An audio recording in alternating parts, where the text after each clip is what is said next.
25শে বৈশাখ কবি রবীন্দ্রনাথ ঠাকুরের জন্মদিন। আজ আমি যে কবিতাটি পাঠ করে শোনাবো তা আমাদের সকলের প্রিয় কবি রবীন্দ্রনাথ ঠাকুরকে কেন্দ্র করে লেখা। আজকে আমাদের বিদ্যালয় প্রতিষ্ঠা হয়েছিল ঠিক 26 বছর আগে। সেই বিদ্যালয় প্রতিষ্ঠা দিবসের সঙ্গে রবীন্দ্রনাথের সামঞ্জস্য রেখে আজকে কবিতা পাঠ করতে চলেছি। আশা করি এই ক্ষুদ্র প্রয়াস আপনাদের মনে একটু হলেও আলোকিত করবে। কবি গুরুপতি সময়টা 25শে বৈশাখ 1268 বঙ্গাব্দ, বা বলতে পারি 9ই মে 1861 খ্রিস্টাব্দ। কলকাতার জোড়াসাঁকোর ঠাকুর পরিবারে ভূমিষ্ঠ হয় পিতামাতার কোল আলো করে। পিতামাতা দেবেন্দ্রনাথ, সারদা দেবী নাম, আশীর্বাদে দুজনার পুরে মনস্কাম।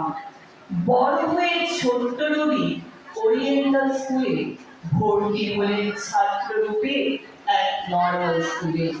4 দেয়ালের বন্দি বাঁধা স্কুলের ক্লাসরুম, অন্তরে খেলেই তার আস্ত চোখে ঘুম। ইংরেজি আদব কায়দায় সেই স্কুল ঠাসা, বর্ণন করিতে স্কুলটির রবি টেকের নাগো ভাষা। অসহ্য সে বিদ্যালয় ভাবে রবি মনে, গৃহশিক্ষক রাখেন পিতা পড়াতে সযত্নে। গৃহশিক্ষার মুক্ত মনে ইচ্ছে মতো শিক্ষা নিলেন রবি, তাতে তিনি ধীরে ধীরে হন যে বিশ্বকবি। শিশু ভোলানাথ কিংবা রাজর্ষি, সবুজ পাঠ, ডাকঘর প্রভৃতি অপার সৃষ্টি। গীতিবিতান, গীতিনাট্য, নৃত্যনাট্য সহ গান, উপন্যাস, হাস্য কৌতুকে বশ হয়েছে কেহ। মহাভারতের যুদ্ধ পূর্বে ঘটনা স্মরণে সদা, পার্থের সাথে বিবাহ বন্ধনের নাট্য চিত্রাঙ্গদা।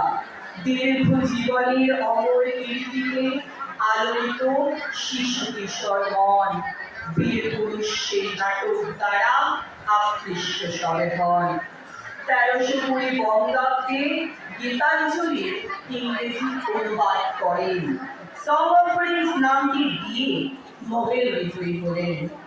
22শে শ্রাবণ 1348 বঙ্গাব্দ, বা 8ই আগস্ট 1941 খ্রিস্টাব্দ। পূর্ণিমাতে গেলে তিনি সর্বলোকে শরীর এক সম্পর্ক স্থাপিত রাখি পূর্ণিমাতে। বিদ্যালয় প্রতিষ্ঠার এই অনুষ্ঠানে উপস্থিত সকলকে জানাই প্রণতি। সুহৃদয় উপস্থিতিতে আজকে আমরা সবাই হলাম খুশি। অনুষ্ঠানে সকলকে জানাই অভিবাদন।